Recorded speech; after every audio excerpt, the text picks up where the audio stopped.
Good morning, I'm Angelo Castro III. I'm Angela and we are the Castros. Welcome to Brunch Friday. And of course, since it's a Brunch Friday, we are joined by... Budas Belly. Budas Belly. Kinakain natin kanina Beef pa bago stew. pa mag-start. Nabusog na nga ako bago pa na nagsimula I think tayo this is beef curry or beef stew. Sarap. And then we have egg fried rice. Chop suey. We have chop suey. Favorite ko tong egg fried rice nila. Sarap. And of course, yung favorite ni Inda. Buchi. Buchi. All from Ano bang Budas brunch Belly. ninyo? Okay, Marjorie. Of And of course, it's the aftermath or the day after the Translacion. Oo. Daming updates sa mga pangyayari. Medyo nagkagulo at some points of the procession. Daming, ang tawag dito, di ba may mga nagharangan, naghilahan doon sa mga pulis sa may Ayala Bridge. Sa putol yung lubid. Naputol yung lubid sa may, una sa Finance Road and then sa may San Sebastian Church. So, yun yung naging isa sa mga factors bakit bumagal. Kasi it took, 20 hours and 45 minutes to be exact, yung the whole procession. May updates pa tayo on that later on. In the meantime, we're serving you news in a countdown. All that before your second cup of coffee. This is Brunch. Let's begin our countdown with the Translacion, the Anda's return to the Minor Basilica and National Shrine of Jesus Nazareno after over 20 hours. The image of Jesus Nazareno arrived at the church at 1:26 a.m. earlier today. The Translacion or procession proper started at 4:41 a.m. on Thursday. That took longer than last year's 15 hours of procession. According to authorities, around 8 million devotees participated in Translacion. Red Cross, meanwhile, reported that over 500 individuals were injured as of last night. Catholic devotees across the country had their own version of Translacion. In Ilagan, Isabela, the faithful held a procession for the replica of Jesus Nazareno. Their Translacion lasted for over 2 hours, stretching 8 kilometers. In Catarman, northern Samar, rains did not stop devotees of Jesus Nazareno. This is because of the naging national feast Declaration ng church na all dioceses across the country can celebrate already, and it's already accepted. It's already before kasi declared talaga officially. Doon lang sa may Quiapo, Manila, pero ngayon all over our country. But of course, majority of the devotees, 8 million of them, flocked towards the Quiapo, Manila area. It's because that is the traditional holding place of the Translacion. Grabe, sobrang dami. If you can see yung top shot natin, yung video dito sa One News sa Facebook, talagang napakadami. Expected naman Talagang yung sinasabi ni Professor Xiao Chuo, yung indayog daw ng mga tao, yung talagang yung movement nila, di ba, doon sa procession, makikita mo, it's an art Ang ganda talaga makita. Pero grabe, yung areas kung saan nagkaroon ng tulakan, of course, kawawa naman yung ibang mga devotees na pumunta doon talaga para lang magdasal at sumama sa procession, pero nasama sila sa mga balyahan, sa stampede. Actually, if you watch it sa YouTube, yung sinasabi ni Xiao, yung Indayap, yung ganon. It's a natural human instinct pala yan. Yes. For example, if your first day mo daw sa school, pagdating ng recess, first time mo nakita yung campus na school, sa first day mo sa campus mismo, pagdating ng recess, bakit alam mo daw kung saan ang canteen? Na hindi mo natatanong, wala ka nakikitang map. It's because, I guess, I just follow the others, di ba? Yan ang sagot ng marami. Parang ito, natural human instinct, kung ano yung movement ng majority, ng person right or left of you, nagka-follow ka lang. So yan ang sinasabi na naman daming experts ng crowd control experts, di ba? Tapos nakita ko din, kasi di ba may mga, kanina nga sa report natin, 500 plus yung mga na-injure, kasama rin doon yung mga nahilo. And isa sa mga nakita ko sa report natin, yung mga frontliners, yung mga rescuers, merong nahilo na isa sa mga devotees. Tapos talagang kinakarga nila pataas sa crowd. And then you'll see, di ba, sobrang dami, sobrang siksik. Iisipin mo, paano dadaan to? Then you'll see them talagang gumagawa ng way yung mga devotees din. Biglang nagkakaroon ng maliit na espasyo habang lumalakad yung mga rescuers na karga-karga nila yung hinimatay. Actually, sa bandang dulo na, wala na yung mga yung mga tawag mo doon, yung escort nila. Yung Hijo del Nazareno. Police. police na ang sumampa ng Oo. dulo to control it na kasi medyo it was getting out of hand na. They tried the different approaches kasi this time, like pinagbawal nila na sumampa ng bridge pag dumadaan, papadaanin muna yung andas, or yung pag-alis niya, pag-depart niya from the grandstand towards Rojas Boulevard, bawal salubungin. They tried different things and different approaches to make it faster. But I guess if you're dealing with 8 million people... Oo. Sabi nga nila, you can never really understand yung devotion nitong mga devotees na to until you experience, 'di ba, yung kanilang devotion nga dyan sa Translacion. Ang isa sa mga highlights dyan, and of course, nung nakita ko rin to nung every time na makakapanood ako sa mga coverages, yung dungaw. 'Di ba? 15 minutes na dungaw nung Virgin Mary, 'di ba? Yeah. Nuestra del Carmen na shrine. Dungaw ng nanay sa kanyang anak. So parang it symbolizes yung maternal love na after all of the struggles na pinagdaanan ni Jesus, ay nandiyan dyan yung nanay niya, sasalubungin siya. So it happened for around 15 minutes na habang papalapit yung poong Nazareno, dudungaw si Virgin Mary, tapos sumisigaw yung mga tao ng Viva, Viva, Viva, tapos maya-maya, Viva. Tapos biglang tatahimik. Biglang tumahimik kasi nagdasal. So, ang ganda. Very beautiful. Tapos, nakikita mo kanina, nabanggit ko rin to doon sa kabila, na yung parang lahat nung ginawa ng mga devotees dyan, yung every aspect, let's say, for example, yung mga lubid, tapos you'll see all of the towels na, wini-wave nila yung mga towels nila. Parang parang it's an act of surrender na ikaw na bahala, Jesus, sasamahan ka namin dito, pero pagdating sa problema namin, ikaw na bahala sa amin. So ang daming you see the older generation, they're still engaged in the Translacion. But nakakatuwa, yung mga younger ones, 19-year-old, 18-year-olds, you see them attending, but you ask them, alam lang nila yung devotion ng family nila sa Translacion, kaya sila nandun. But if you ask them, ano ba ang history nitong Black Nazarene, the way it was called before? A lot of them don't know. Na nasunog siya, anong taon siya dumating sa Pilipinas, anong circumstances bakit siya dumating sa Pilipinas, anong significance nito during the Spanish colonization period. A lot of them don't know its history. So sana naman also, if we're going to celebrate it, it's best once in a while you touch up on the history of the Translacion itself, how did it start. At saka, at the end of the day, hindi dapat dito nagtatapos yung devotion mo. After nito, dapat sinasabuhay mo everyday yung diba, yung hope, sa yung mga pag-asa. sa mga matatanda naman, alam naman nila yon that yung devotion nila, it does not stop on that day. It's just that it's an act of sacrifice. Di ba parang sacraments of sacrifice natin as Catholics to visit the poor, the sick, the hungry, the dying.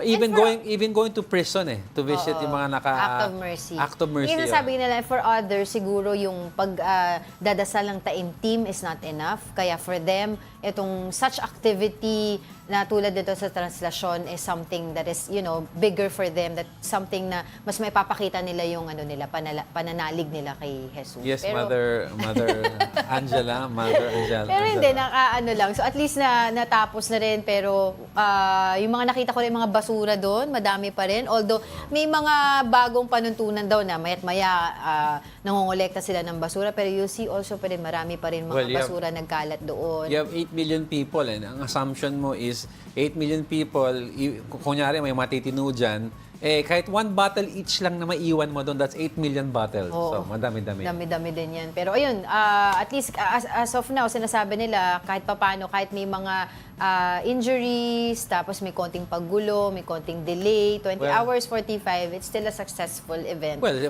devotees. 500 injuries ba? Oo, 500 plus but injuries. 500 plus, tas i-ratio out mo yan to 8 million people, that's less than 10%. Meron ang kawawa na isang devotee na nadukutan pa siya. Na namantala yung mga mga tao. Religious event, may mga kawatan pa rin. Tapos yung iba naman, syempre kumita kasi mga nagtinda dyan, yung mga ambulant vendors. Kasi hindi ka makakaalis dun sa linya mo Once na sumama ka dun sa procession, so hindi ka makakaalis dun. So they took advantage of that as well, yung iba mga nakapagtinda kahit sumasama sila sa procession. Alright, sige, let's move on. Moving on to our ninth spot, at least 160,000 devotees participated in the penitential walk with Jesus on Thursday. This marks the opening of the 460th Feast of Señor Santo Niño de Cebu. This year's festival theme is titled Santo Niño, Hope of the Pilgrim Church. Meanwhile, over 3,000 uniformed personnel have been deployed to ensure the security of Sinulog Festival activities. More than 3 million local and foreign tourists are expected to join the Sinulog Grand Parade on January 19. Authorities previously announced that there will be no signal jamming during the celebrations. O yan naman. No signal jamming kasi ano yan eh. Ang gusto kasi ng Cebu is ma-promote na by content creators. Kasi ang daming content creators pumasok sa Manila from the US. Si Noel Go Crazy or Noel Crazy, something like that, he's in. So they want these touring vloggers or content creators na maka-experience din. Some of them will go live streaming eh. So gusto nila naka-live stream para ma-reach naman yung ibang parts ng mundo and to tell them about the beauty of yung mga festivals natin, parades. Kasi maganda just ma-experience to make sure yun, lang yung security doon intact. Kumbaga, mamomonitor talaga ng mga authorities natin doon. Kasi one of the reasons why may mga signal jamming is because of yung sa mga bombing incident. Pero magdo-double time na lang sila with bomb sniffing dogs, police personnel, 'di ba? Tapos kasi I think they're also going to broadcast, may mga streaming cam sila naka-set up around the area and magpapasada daw sila ng mga drones to take the shots. Okay. Kaya the drones are dependent on signals eh. Yeah. So kung wala naka-signal jam ka, there's very difficult to control a pilot a drone. Okay, all right. Let's continue with our countdown. On our top 8, the Light Rail Manila Corporation has filed a petition with the Department of Transportation seeking a fare increase for LRT-1. The proposed adjustments include an additional 4 pesos and 86 centavos for the boarding fee and 44 centavos per kilometer. This would raise the end-to-end fare from 45 pesos to 60 pesos. LRMC said its contract with the government mandates a 10.25% fare increase every 2 years. However, unimplemented increases have reportedly caused losses of over 2 billion pesos, and this could climb to 7 billion pesos if the hike is denied. LRMC President and CEO Enrico Benipayo emphasized the need for additional revenue to continue the Cavite Extension Project. If the food fare is adjusted, the national government will avoid paying for the fare deficit. And of course, magagamit po yung perang yan for other and more important projects for the government. Meanwhile, various groups have expressed strong opposition to this proposal. The DOTR, for its part, is reviewing the petition and will issue a decision within 30 days. If approved, the fare hike could take effect by March or April. Sobrang bigat nito para sa amin. Imagine niyo yung pinakamaraming mga manggagawa ay minimum wage earner. Marami tayong factors na kino-consider other than the actual petition of LRMC. We will also consider the position papers of the different NGOs and organizations that gave a manifestation. We also consider yung affordability, inflation, yung price indices.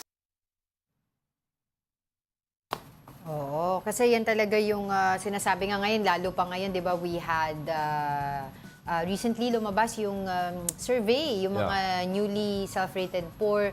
Of course, sinasabi nga nila na talagang napakahirap ng buhay ngayon. Kaya iniisip nila parang makatarungan ba itong fare hike na to sa Ang tanong kasi nila ng marami LRT-1. is kasabay ito ng SSS increases among others. Pero kasi this fare hike was really as agreed upon with the government, yung 10.25% increase na hindi naman na-increase for the past few years. Exactly. And it's about time na to do that. Kasi kung hindi, maintenance is gonna be an issue. Magiging problema ang pag-maintain. Isipin mo how many passengers per day ang gumagamit ng LRT? Yes. 1, di ba? Madami-dami yan eh.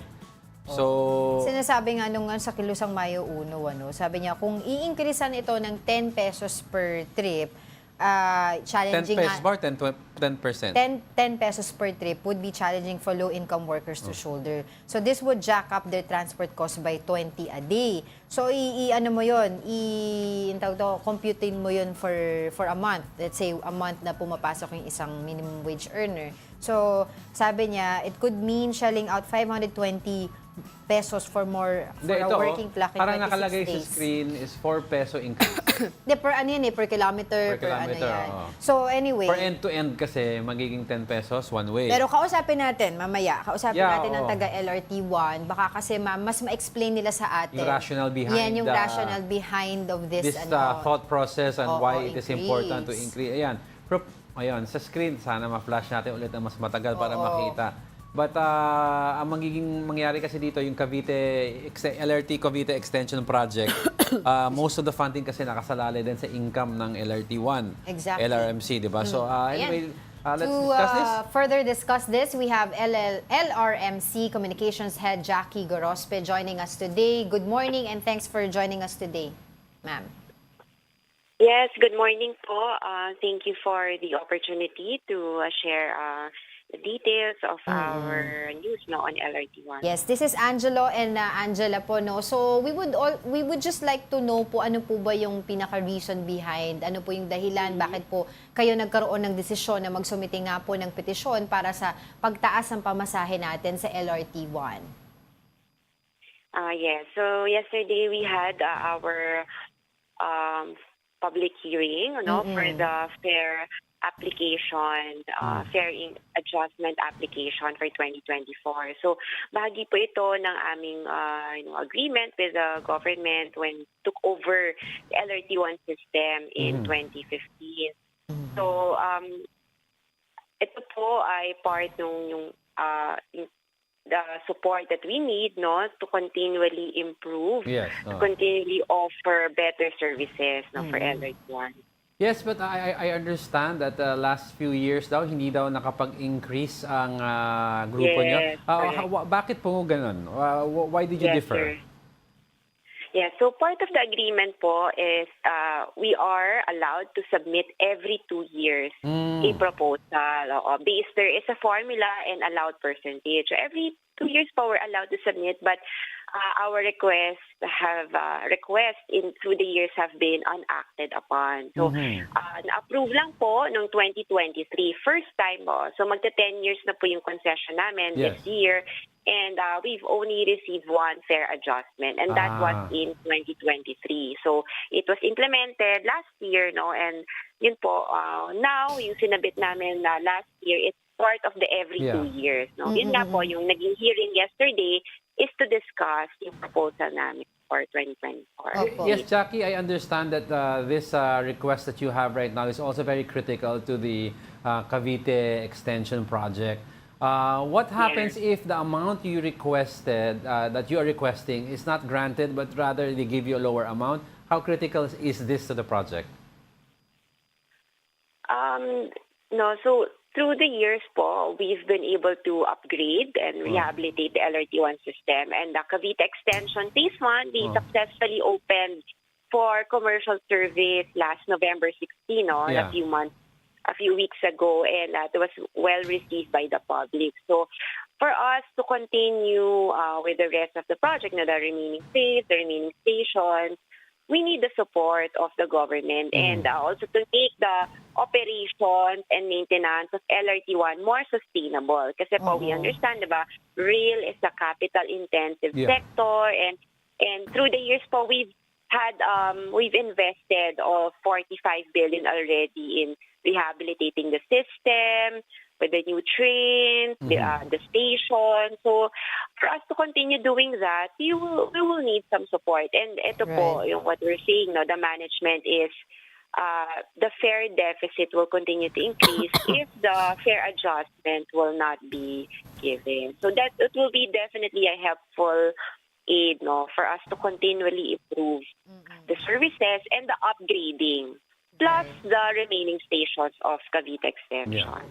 But I'm sorry to be asking you this, kasi syempre yung ibang mga grupo po tulad po ng Kilusang Maya Uno, Bayan Muna, are are really against this proposal, itong fare hike na to. Pero what can you tell them? Ano po yung po pwede niyong masabi sa kanilang mensahe? To appease them. O to appease them and to let them know po yung magandang hangarin itong pagtaas ng fare natin sa LRT. Kasi sinasabi po nila, heartless daw po and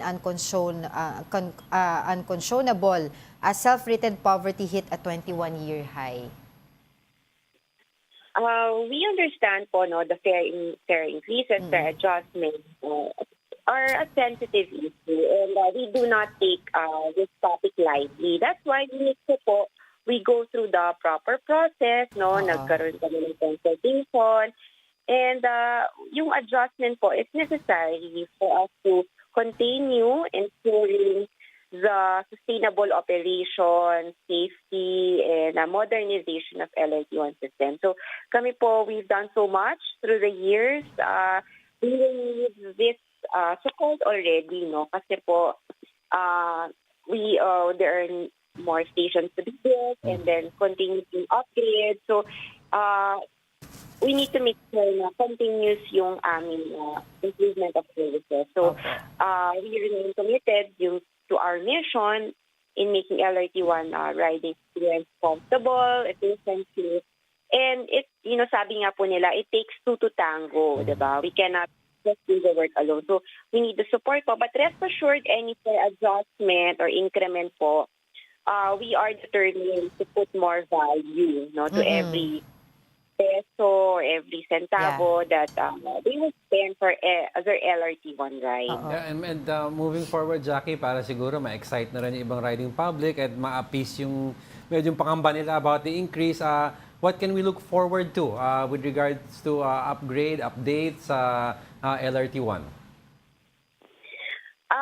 So right now po, we opened the new station, so I would say in the first few weeks, nasa soft, partial, nasa, kumbaga, parang soft opening, a lot more in terms of full operations, like right now for Dr. Santos, we're working on the intermodal facility and then better connections to and from the new stations. We're working with transport partners, kumbaga para for the first and last mile access to these stations. So that's why we continuous full operations of the new station kasi wala pa rin itong mga merchants and kiosks and establishments. So they can expect those in the coming months and even years. Number 2, continuous deployment of our new generation 4 train sets. Kasi po, part of the concession, 30 new train sets. So ngayon po, 23 tinatakbo sa linya. So we will have to deploy 7 more on the line. Okay. So yun po, top of mind yung mga key developments that we expect in the next few months. Okay. So lastly na lang po siguro, Miss Jackie, kasi sabi nila DOTR, there's a possibility na ang DOTR ay i-reject itong proposal na to. So what happens now? Technically speaking, ano yung magiging proseso? We will continue with the process. We'll continue to work with our government partners. As in the past years, every 2 weeks we still comply. Kami po kasi with this, when we took over the LRT1 system, we honor our agreement with the government, with our concession, our KPI. So, yun po, patuloy rin po yung work, patuloy pa rin po yung collaboration with the government. So, we look forward to a supportive outcome for this location. All right, on that note, maraming salamat, Jago. Go ahead. Yeah, thank you so much for your time. That was LRMC Communications Head Jackie Gorospe. Thank you so much. Thank you and good morning. Good morning. Mahirap kasi talaga para sa mga commuter natin itong mga pagtaas. But we also have to in society kasi there's a balancing act that needs to be done, and if you want the service, one of the best and cheapest transportation services is the LRT, MRT. And if you want the service, then you have to have the proper maintenance. Kasi there was a time, remember, yung MRT lines, laging nasisira. So sa LRT1, gusto nyo namang iwasan yan, they need the money coming in. Yeah. All right, coming up. At least 5 people are reported dead due to the raging wildfire in Los Angeles, California. And Comelec allows the continued distribution of ayuda pero may mga kondisyon. We are just getting started, mga kapatid. More of our top 10 news when Brunch returns. Keep it here on One News.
Good morning. You're still watching Brunch here on One News. Kaloko ko na. Oo nga.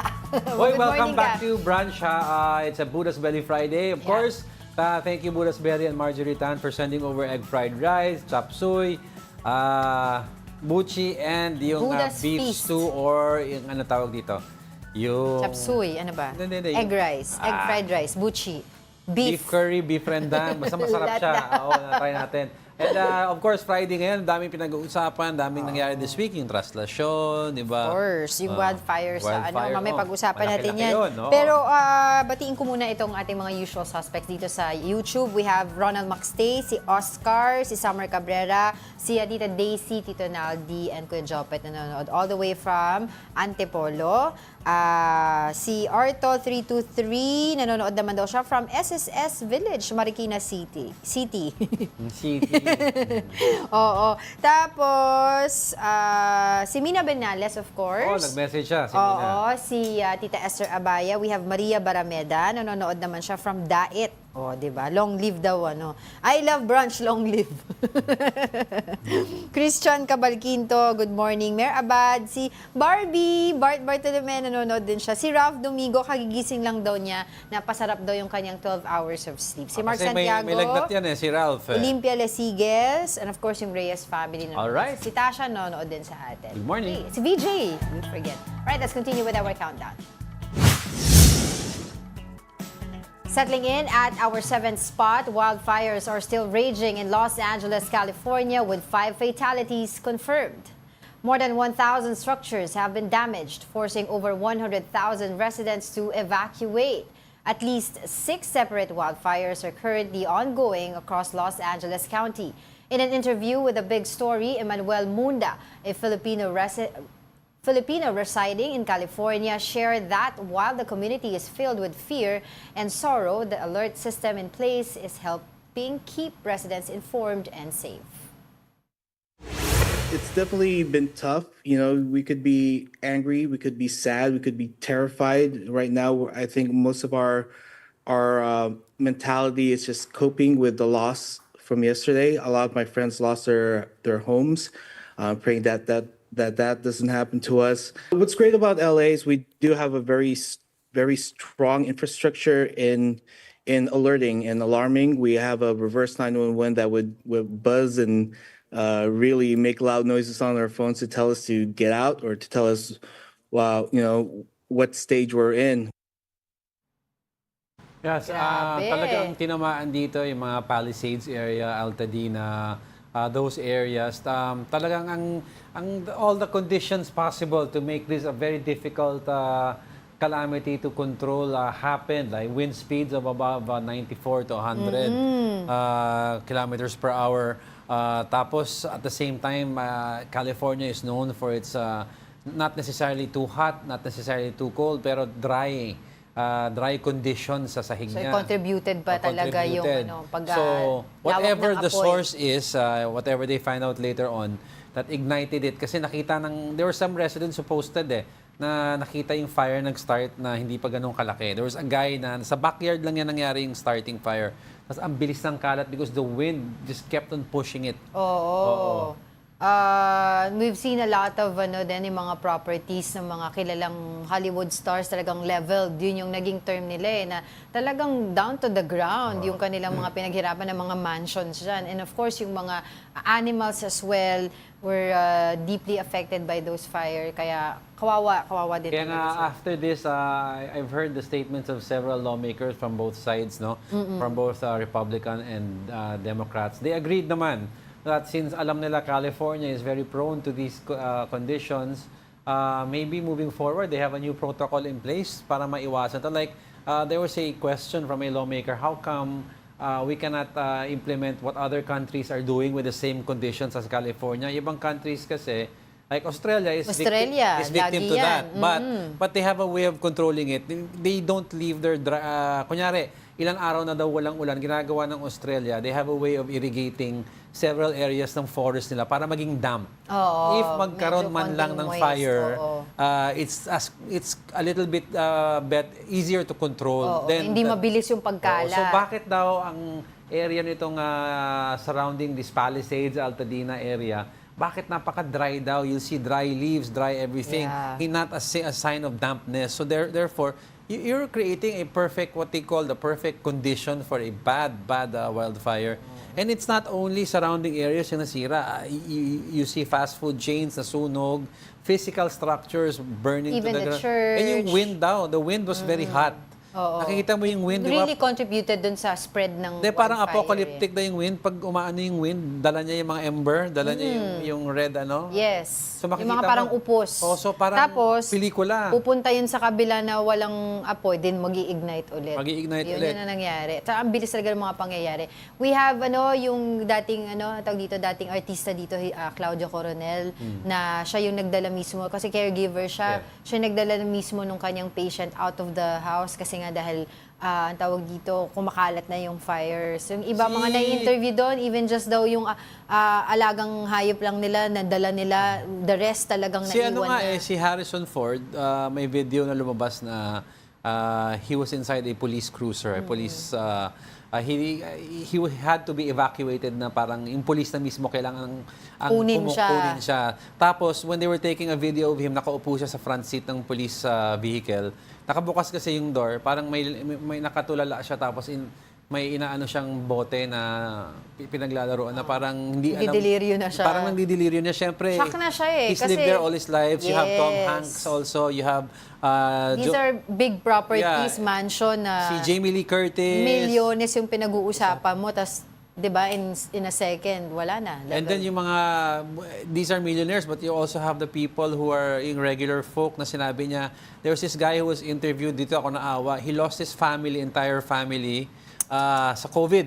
COVID-19 pandemic. And now his house was about, sabi niya, it's about 30 minutes from being burned down. Wow. Sabi niya, so, where are you going if you're going to leave? Actually, since all my family is dead, I don't know where to go. Maybe stay in the car with my cats, sabi niya. So, meron ako nakitang post ni Jokoy. Si Jokoy, Jokoy is kilala mo si Jokoy. he's from that area. Sinasabi niya, parang nag-advertise siya sa social media niya, yung parang pinapapunta niya yung ibang mga affected na walang mapupuntahan. Meron silang Airbnb. No, meron siyang property na pwede niyang papuntahin din yung ibang mga affected na residents. Yeah. Alright, let's continue with our countdown.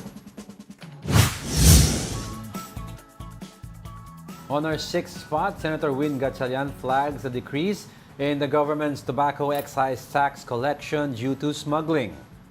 Gatchalian said there were excise tax leakages due to the illicit trade of cigarette and misdeclaration of vape products. It is expected to balloon from 13.9 billion pesos in 2019 to 65.9 billion pesos in 2028. The Customs Bureau said they were able to seize over 9 billion pesos worth of smuggled vape and tobacco products last year. And then just for 2024, last year, the raids increased almost fivefold. Yes, Your Honor. Is this an indication that illicit trade is flourishing for both vapor products and also cigarette products? Based on observation, Your Honor, yes, Your Honor. So they're becoming more brazen, in other words. Based on our observations, Your Honor, they even use online platforms before, Your Honor, during these years. Kita mo yan. So, wala naman, hindi naman mahirap ang Pilipinas. Dami-daming pera. No? It's just a matter of paano mo kukolektahin yan from ito. Kasi dahil sa illegal activities, yan ang laking amount na nawala. Legal, illicit trade ang term nila Smuggling, dyan. illegal trade. Talagang daming nawawalang pera sa, it's been a long problem. Pero sinasabi din daw nila kasi may mga iba daw kasi mas Customs and tax declarations. marami na daw nag-switch sa vape. Kaya daw may konti ring discrepancy. Hindi, but pero it's okay lang naman mag-switch, pero if it goes through the process, when you, kunyari, import, ang problema dito kasi hindi nakasmuggle. So, syempre, when you smuggle it, wala kang makakukuhang tax. Wala kang makukuhang tax yan. Laki-laki nang nawala. Nakita mo ang computation nila. Tapos yung nakakahirapan tayo magkaroon problema ng budget for education and DPWH. Then you have millions of and zero subsidy mo sa PhilHealth, pero may laki-laki lang palang pera na wawala Tapos dito. yun nga, smuggling yung problema. Wala pa rin na napaparusahan ng mga big-time smugglers, di ba? Isa rin yan We're trying. I mean, administration after administration in the Philippines, government after government, we've been trying to curb smuggling, but medyo mahirap na issue tong at mahaba-haba ito. Alright, let's continue with our countdown. Now, ranking fifth, President Bongbong Marcos is set to hold a trilateral phone call with the leaders of the United States and Japan this weekend. Meanwhile, the Department of Transportation has reported its accomplishments in 2024. Mobile journalist Julie Baiza has the details. President Ferdinand Marcos Jr. would have a trilateral phone call with the United States and Japan this weekend. Presidential Communications Office Acting Secretary Cesar Chavez said the trilateral phone call would take place on Sunday, January 12. The call will be among Marcos, U.S. President Joe Biden, and Japan Prime Minister Shigeru Ishiba. The agenda of the phone call has not been disclosed yet. In April last year, Marcos conducted a trilateral meeting with U.S. President Joe Biden and Japan Prime Minister Kishida. Marcos described the meeting as a continuing evolution of relationship between the three countries. Meanwhile, the Department of Transportation reported its accomplishment for the year 2024. DOTR Secretary Jaime Bautista highlighted the privatization of the Ninoy Aquino International Airport or NAIA. Alam niyo po, itong privatization, hindi lang maging-improve yung experience ng ating mga pasahero dahil magkakaroon ng mas comfortable, convenience, and but at the same time po, malaki yung kikitain ng gobyerno natin dito, no? Dahil doon sa ginawa nating privatization, no? Kikita po ang gobyerno ng almost 900 billion pesos for the next 25 years, no? The OTR also aims to improve the image of the country's main airport. To recall, Ninoy Aquino International Airport has also been labeled the world's worst airport. Dapat mawala na tayo doon sa list ng worst airport in the world, no? In fact, maging yung aircon natin sa Terminal 3 na dating talagang very problematic, ngayon ay malamig na, no? Yung ating mga baggage system working properly, no?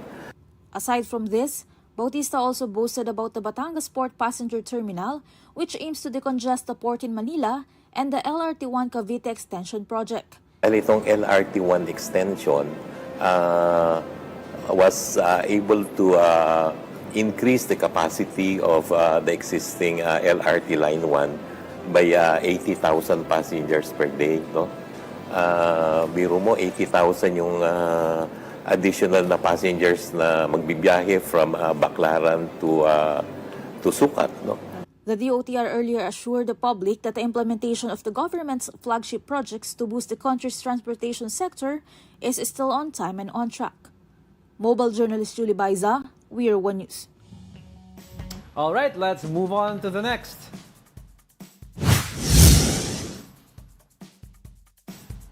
Coming in at the top 4, the Manila Police has filed illegal assembly charges over the Bonifacio Day protest in 2024. Facing the charges are 13 activists. Among them are legislators and senatorial candidates. These include Congresswomen Franz Castro and Arlene Brosas. Police said they held a demonstration without the documentary requirements from the Bureau of Permits. Their party, Makabayan, has maintained that the right to peaceful assembly should be upheld at all times. All right, let's continue with our countdown. Switching gears now for our top 3, TV host and actor Vic Sotto filed a lawsuit against director Daryl Yap over the trailer of the film The Rapist of Pepsi Paloma. A total of 19 counts of violation of the Cybercrime Prevention Act of 2022 were filed against Yap. The complaint also seeks 35 million pesos in moral and exemplary damages. Naman akong pinipersonal. But I'm just against irresponsible people, lalo na sa social media. Kaya nga ako, hindi ako sumasagot in any social media o sa television o sa ano. I think this is the right venue. Sotto's legal counsel also confirmed that the court ordered the temporary halt of all promotional postings related to the film pending the resolution of the petition. In response, Yap has maintained that anyone has the right to file a case. Ititigil po muna lahat ng mga postings, etc. In the meantime, pinapasagot siya dun sa aming reklamo. Malaya tayo magpahayag, malaya tayong gumawa ng pelikula. Ang exemption lang, huwag kang gagawa ng libelous. Okay, so Writ of habeas data. So writ of habeas you will be data. held liable for sharing, promoting any posts that come from Director Daryl Yap. Oo. So lahat daw, kasi kaya daw 19 counts, kasi 19 daw specifically. Chinek Postings. nila yung mga posting. May mga nag-reshare, nag-repost. Huwag na nung kayo film na yun. reminder sa mga public, ha? Even an innocent resharing, baka maybe detrimental to you. Hindi naman daw automatic, sabi ni Attorney Buko, ang pagdidemanda because may mga times na innocently lang nag-share. Yes. So they will determine that pag nangyari yon. But, And yesterday, I asked yung mobile journal natin na nando doon, si Denise Valdesancho, di ba? Kung may balak din ba si Vic Sotto mag-file ng cases against those actors na involved. So, sabi niya, naman daw niya, walang personalan na lang. Siguro for them, trabaho lang. Wala ka naman... Ang talagang gusto lang niya is mapanagot yung creator. In issues naman like this, usually you cannot fault the people involved in the project because hindi naman sila ang creative masterminds ang term doon. Hindi sila ang may creative control doon. But madami pa tayong pag-uusapan. For the meantime, don't go away. We're not done yet. May dalawa pa tayo. Stay with us.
Welcome back. You're still watching Brunch here on the One News. Happy Friday, all brunchies.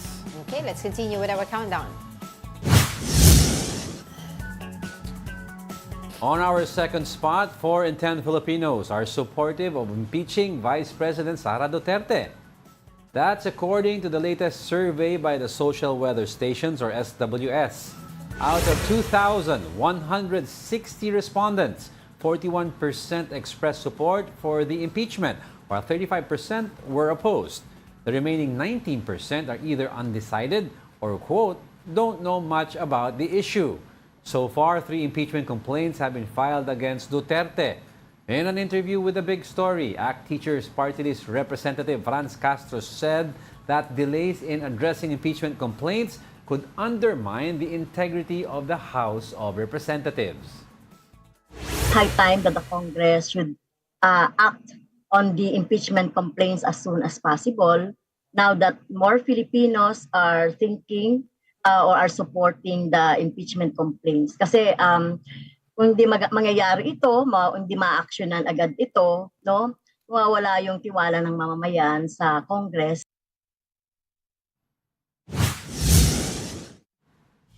On our top story, it's all about Comelec. The poll body exempts welfare programs from election ban under certain conditions. Here's the report. The Comelec has placed 38 areas under the highest classification for areas of concern. This comes months before the midterm elections this year. Most of these areas on the red category are in the Bangsamoro region. The poll body classifies them as zones of grave concern due to the presence of serious armed threats and a documented history of election violence. The Comelec uses a 4-tier classification system for areas of concern. Others are green for peaceful areas, yellow for areas with past election incidents, and orange for areas with immediate armed threats. Meanwhile, the poll body has allowed the government to continue implementing welfare programs. These include the controversial Ayuda sa Kapos ang Kita program or AKAP, but only if no candidate for the 2025 elections is present in the payout. Absolutely no politicians/candidates during the distribution of any ayuda of whatever form or name. They will have to submit to us, the DSWD, yung pinapangako nila na guidelines daw na stricto. The poll body warns candidates who will be found in violation of the policy. May dinisqualify kami mga governors at mga mayors dahil nga sa maling paggamit ng pondo ng bayan. Ang tawag natin dyan, abuse of state resources. At dahil dyan, siguro na-create din ng konting chilling effect yung ginagawa natin. Government agencies and officials implementing the programs may also be held liable. Siyempre po ang akala ng iba, disqualification sa kandidato o kaya election offense lang sa kandidato. Pero doon po sa mismong responsible sa pagpapatupad po nito, lalo yung executive department na ahensya, siyempre po yan ay isang election offense at the same time, administrative case. Nilaban po sa kanila. For News 5, Mon Gualvez, we are One News. Let's talk more about that development. Comelec spokesperson Rex Laujanco is now on the line joining us. Good morning once again, Spokes. Magandang umaga po, Sir Angelo, Ma'am Angela, at sa lahat po ng subaybay ng Brunch. Good morning po. Okay, Spokes, we saw the interview of the Chairman Garcia na the mere presence of the candidates during the give out of the distribution of ayuda is an offense already, an election offense. Could you describe to us what do you exactly mean by presence? Is this physical or kasama po yung mga tarpaulin nila? Opo, in whatever form and nature po ito, no? So hindi lang yung physical presence nila, kundi yung mararamdaman sila. Kahit nga po, sabi ni Chairman Garcia, kahit yung mga staff, they should not be there. Why? In the first place po, yung distribution po ng ayuda, they are not involved in this. Ang namimigay po niyan yung ating mga social workers or health workers in the case of the Department of Health pagdating sa MAIF. At doon naman po sa DOLE yung ating mga labor officers po. So wala po absolutely kinalaman at dahil dyan, dapat po ay hindi sila present in whatever form or nature. May dinagdag pa po dyan na condition na kailangan po yung guidelines must be strictly adhered to. Yes. So kung yung pinromulgate po ng bawat ahensya na guidelines must be complied with by these departments who sought the exemptions. And sorry, I want to add to that. No, Spokes, I understand that if ever may nangyari daw any presence in terms of na ma-mention o may tarpaulin o nandun sila, yung social workers or DSWD officers na nandun may stand to lose their licenses. Is that accurate, Spokes? Hindi naman po agad ganon. Malaki po ang tiwala natin sa ating mga health workers, sa social workers at labor officers dahil sila po ginagawa lang nila yung trabaho nila. At sinasabi nga po ni Chairman Garcia, hindi sila papayag na mawalan sila ng lisensya dahil sa kagagawa ng ilang politiko. Yeah. Kaya nga po ang kabilin-bilinan namin, dalawang bagay. Sa ahensya, siguraduhin na talagang distribution lang ito. Walang politics in it. It should not influence in any way the elections. Second, on the part of the candidate, pagka ipinilit nyo yan at ni-report sa amin at kinumplain kayo, dalawang bagay yan. It may result to your disqualification and we may file election offense cases against you. Tinitignan na rin po namin na kung halimbawa makikisabay pa sila ng ilang bagay na magbibigay sila na kumbaga under the guise of tumutulong, pwede po namin din silang habulin bilang vote buying. So marami pong pamamaraan ng Comelec. Spokes, no, siguro I want to go back lang dun sa naging rationale, the reason behind bakit po kayo, ang Comelec body po ay nag-exempt po ng mga welfare programs when in fact, for as long as I can remember, kapag po 45 days before the regular election, prohibited po, di ba po, yung mga pagdi-disburse or yung expenditure ng mga public funds. Opo, makikita nyo naman po yan sa Omnibus Election Code. So hindi naman po absolutely prohibited.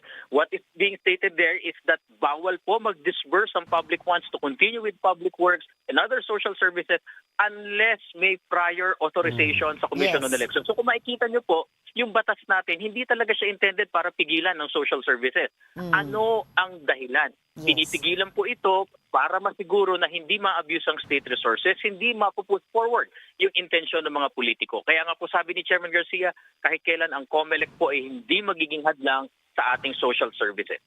So ano na isa-isahin lang po natin itong mga welfare programs na exempted po dito sa election spending ban.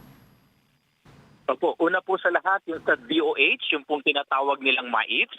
Sa DOLE naman po, marami-raming programa yan kasi may lalo na po pagdating sa mga labor-oriented social programs. Number 1 na po yung tupad. Sa DSWD po, marami po yan dahil iba't ibang klase, may menu of assistance sila at kasama na po doon yung AIX saka yung AKAP, yung first tranche po ng AKAP. Okay. Opo. So, spokes, minsan kasi po ang sinasabi nila ang nagiging problema dito kahit na po meron tayong ongoing na o existing na guidelines pagdating sa pagdidistribute ng mga ayuda like this, yung pagpunta nga po ng mga kandidato doon, hindi mapigilan ng mga officers from DSWD kasi nahihiya sila, person of authority sila. So, paano po yun? Paano po mag-take part yung mga citizens din natin pagdating po sa pagsusumbong sa mga kandidato na baka po abusuhin itong pagkakataon na ito?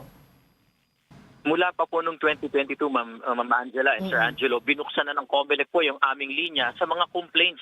Kahit po anonymous complaints ay tinatanggap namin para ma-preserve yung identity. So kung may makikita po sila na nagpupumilit at nakikialam, alam ko po, ang DSWD, ang DOH at ang mismong ating pong DOLE, sila na mismo po magre-report. Malaking tulong din po kung yung ating mga kababayan mismo ay magsusumbong sa amin.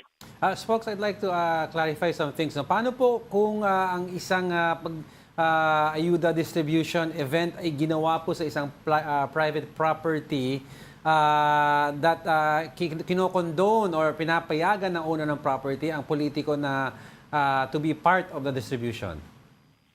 Naku, hindi po mangyayari yan kasi may strict guidelines po ang mga naturang ahensya kung saan ipapamigay ito, saan i-distribute, ano ang proseso, sino ang bibigyan at higit sa lahat, sino ang may participation. Kaya nga po confident ang Comelec na magbigay po ng ating exemption or authority dahil malinaw sa guidelines kung ano ang dapat maganap sa distribution. Oo. Spokes, yung ano na lang po, ano po bang penalty natin doon sa number 1, doon sa maaaring mga officers ng DSWD na lalabag, papayagan yung mga kandidato na makisali sa distribution ng mga ayuda. And number 2, sa mga kandidato din na mismo lalabag ng kautusan na to?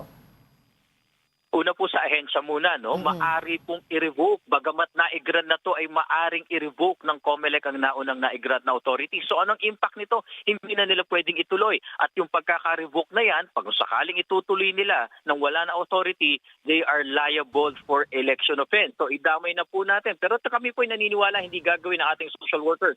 Pero kung sakali man po na merong ganyan, magiging liable po sila. Tandaan po natin, yung paglabag ng prohibition sa disbursement of public funds ay isang election offense. Criminal po ito. May pagkakakulong na 1 hanggang 6 na taon. Pagkakatanggal ng karapatang bumoto at perpetual disqualification to hold public office. Kapag na-impose nyo yan, tanggal po kayo sa gobyerno kahit kailan hindi na makakabalik sa gobyerno. Doon naman po sa politiko na makikialam, talagang ipipilit yung sarili nila. Una, ituturing po namin yung abuse of state resources. Ituturing po namin yan na electioneering. At kung sakaling nagsasabay pa sila ng pamimigay, ituturing po namin yan na vote buying. And in all these 3 cases, ito po ay magkakaroon ng 2 epekto. Una, criminal, election offense din po yan.